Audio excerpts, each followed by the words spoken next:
Now to news about ourselves. BBC World News Television is moving to a new newsroom home, a broadcasting house in the heart of central London.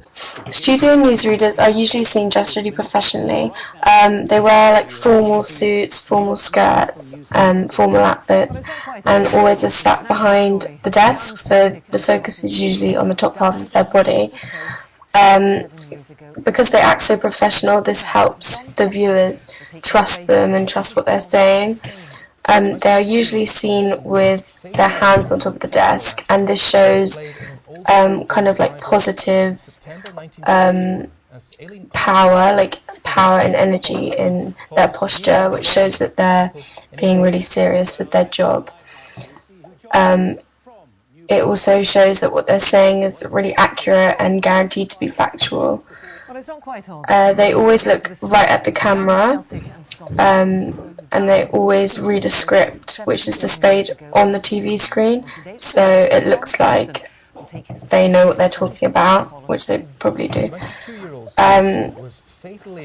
And they always have like neat haircuts as well, and nice makeup, which would have been done for them before the show. This is BBC News at 11 o'clock. I'm Joanna Gosling, live at Buckingham Palace as the country marks the birth of the latest member of the royal family.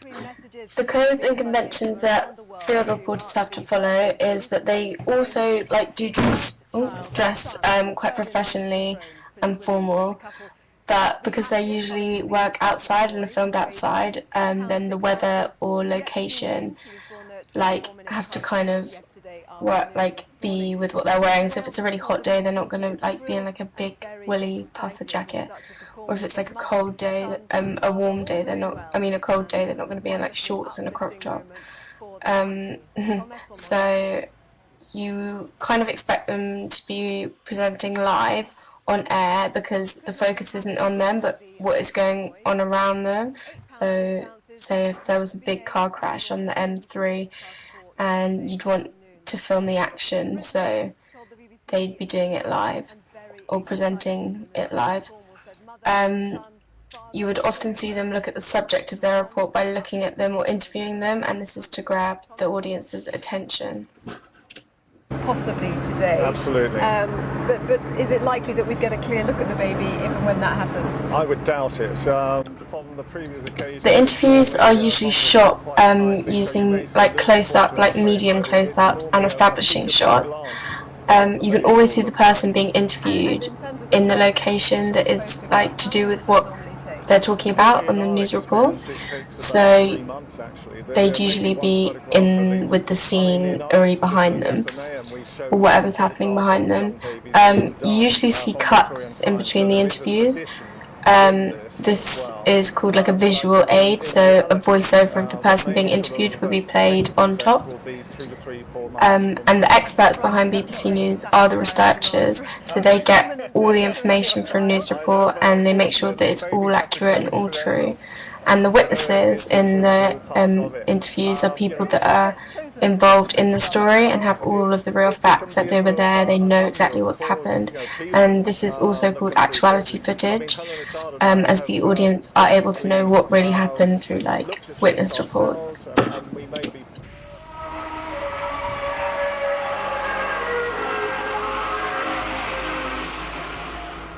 April 2002, one of my first encounters with Mark Collett, leader of the Young British National Party. An expository documentary is used when the commentator is speaking directly to the audience. It's usually a really deep, powerful voice, usually a man, and they always show a strong argument from their own point of view. And it a lot of rhetorical questions will be asked, and this persuades and challenges the views of the audience. An example of this format, this expository documentary style in action, is Young, Nazi and Proud, and this was shown on Channel 4.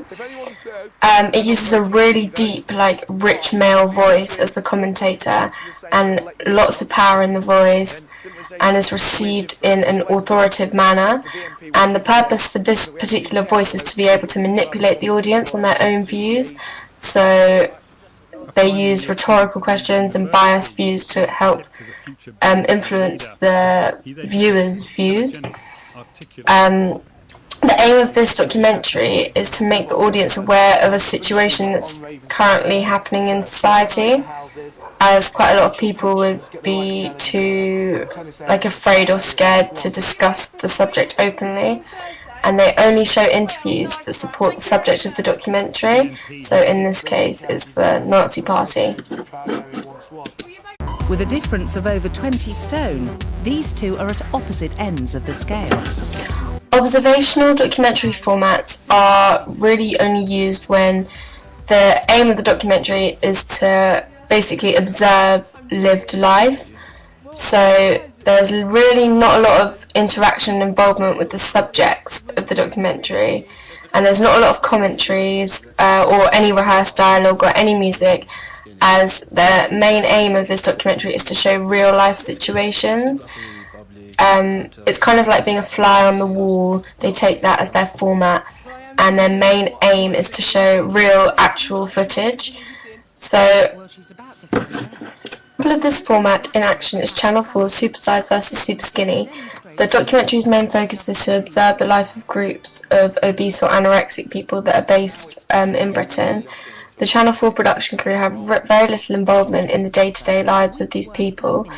There's a voiceover used in the documentary, however the voiceover isn't the main way of providing information.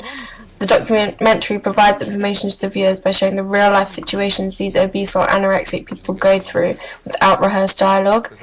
The documentary combines reality alongside facts and opinions. However, the people that want to change their ways may not always show their true selves, as they are in front of a camera, or because while editing parts may be cut out to protect the individual's privacy.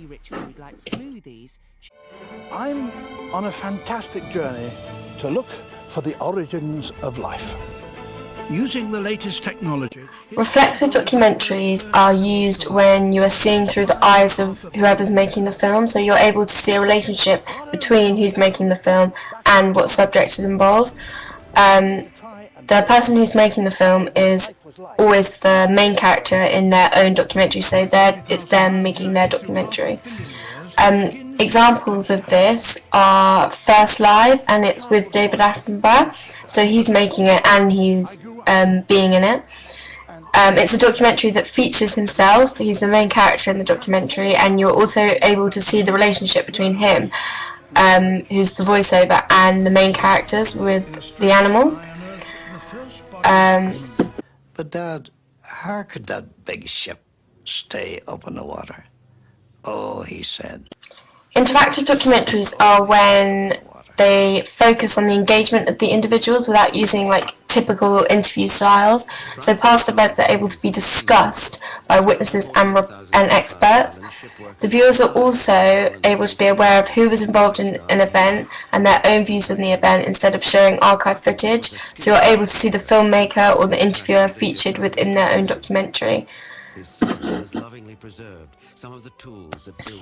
An example of an interactive documentary is The Titanic.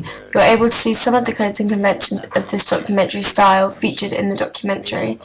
People that were on the Titanic appear in this documentary as the main characters and interviewers, and they discuss the main topic of the documentary with their own subjects and views. This documentary focuses highly on interviews and actuality footage. The audience are able to have their own opinions and judgments towards the topic of discussion. However, there are times when within the interviews you are able to know what the filmmaker's opinion is. It's late at night, everyone's got a gun except me. Performative documentaries are when the focus of the documentary is on a subject that's really emotional or out of the ordinary. It can sometimes be an emotional response to the world. These types of documentaries can be emotional and are designed to make audience aware of the certain experience as if they were facing it. An example of this format in action is a documentary called Stacey Dooley, The War on Drugs. Stacey Dooley is at the heart of this documentary and is featured throughout. The documentary focuses on Stacey Dooley working hard to get the best research she can to gain about her chosen topic. We are able to see Stacey Dooley arranging interviews and taking part in them herself. And this documentary is subjective, as Stacey Dooley is able to present her views and opinions within this documentary. Her main focus in this documentary is about how these illegal drugs are ruining lives.